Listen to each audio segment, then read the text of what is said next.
आपण आज तळेगाव या ठिकाणी डॉक्टर बाबासाहेब आंबेडकर यांच्या निवासस्थानी आलेलो आहोत। आजचा आपला मुक्काम या ठिकाणीच होणार आहे।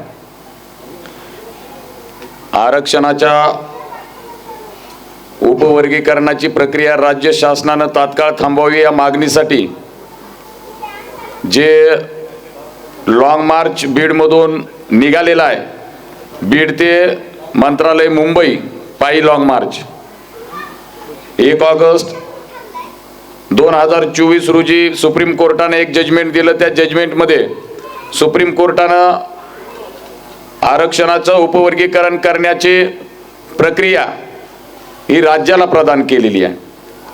त्यांनी त्या जजमेंटमध्ये असं सांगितलेलं आहे की आरक्षणाचं उपवर्गीकरण करू शकता,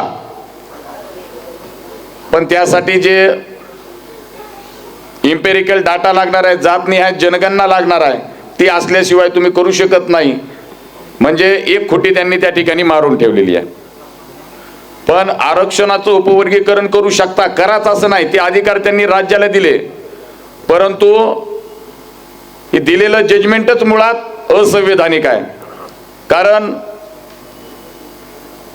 भारतीय संविधानाचं कलम 341 सांगतं की या ठिकाणचा अनुसूचित जाती ज्या आहेत त्या अनुसूचित जाती या होमोजिनियस म्हणून आहेत, एक संघ आहेत, आणि एक संघ असल्यामुळं त्याचं उपवर्गीकरण करता येणार नाही।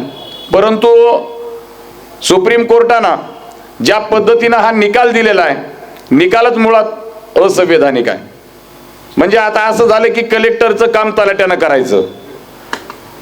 जर अनुसूचित जातीच्या 59 जातीमधला काना मात्रा उकार वेलांटी एखादी जात ऍड करायची, एखादी जात जोडायची जर असेल तर तो अधिकार फक्त पार्लिमेंटला आहे, राष्ट्रपतीला आहे, तो राज्याला देता येणार नाही असं भारतीय संविधान सांगतं। परंतु सुप्रीम कोर्टानं चुकीचं जजमेंट देऊन, असंवैधानिक जजमेंट देऊन या ठिकाणी भारतीय संविधानाच्या आर्टिकल 341चं व्हायोलेशन केलेलं आहे।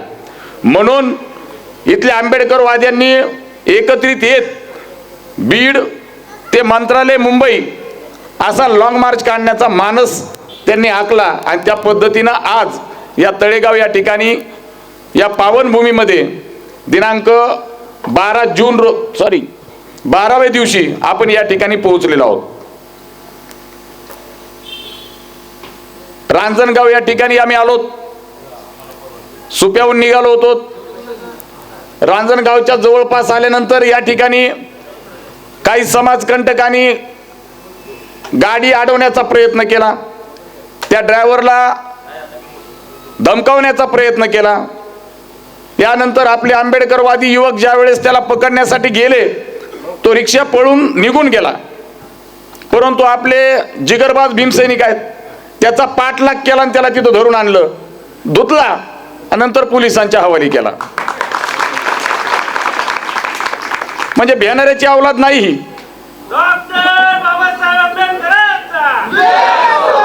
हा प्रकार बीडमध्ये समजला। बीडमध्येच नाही तर पूर्ण महाराष्ट्रामधून सिद्धार्थ सर असतील, मी असेल, प्रेम असेल, आम्हाला फोन चालू झाले की आम्ही सर्वजण या ठिकाणी रांजणगावच्या पुढे येऊन थांबतोय। आम्ही शिरूरला यायला लागलो, प्रत्येकाला आम्ही सांगत होतो की यायची गरज नाही, आपले 25च आहेत, पण जिगरबाज आहेत, पुरून उरणारे आहेत।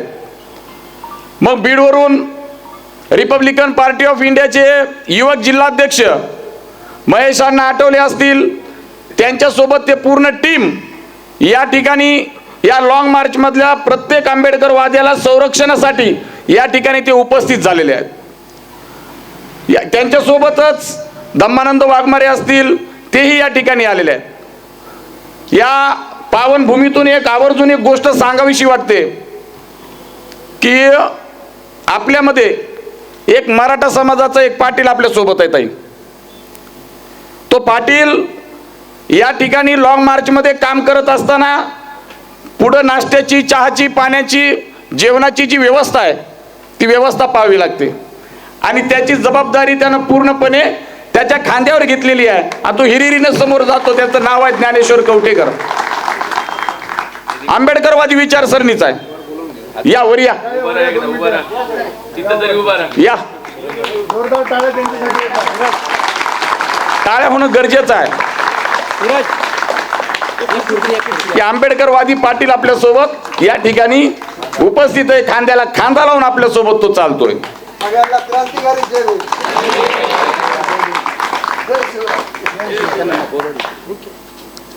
या सत्कार घेऊ.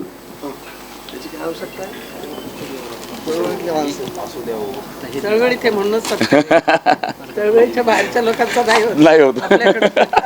पुढे जाऊन जे नियोजन करायचं असते का ते सगळे करते. सगळे यांच्याकडे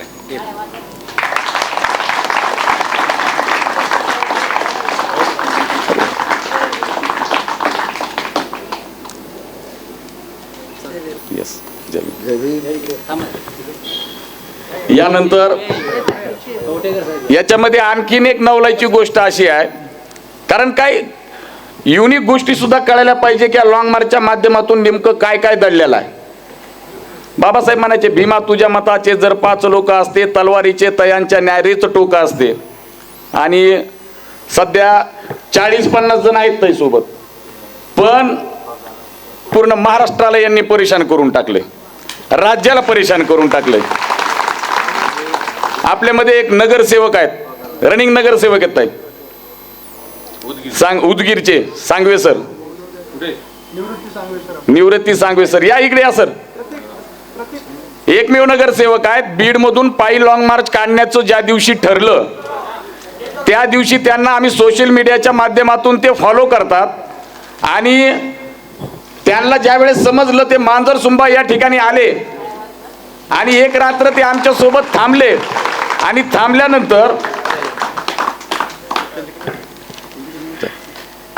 एक दिवस थांबल्यानंतर आम्हाला समजलं की ते नगरसेवक आहेत म्हणून. आणि मग त्यांनी आम्हाला त्यांची स्टोरी सांगितली की आता निवडणुका लागलेल्या आहेत त्यांच्या त्या विधान परिषदेच्या आमदारांच्या, आणि त्याच्यामध्ये काही त्यांचे मित्र गोव्याला चालले होते फिरायला. आणि मग गोव्याला चालले तर मग सरला म्हणले किंवा तुम्ही आमच्यासोबत चला गोव्याला.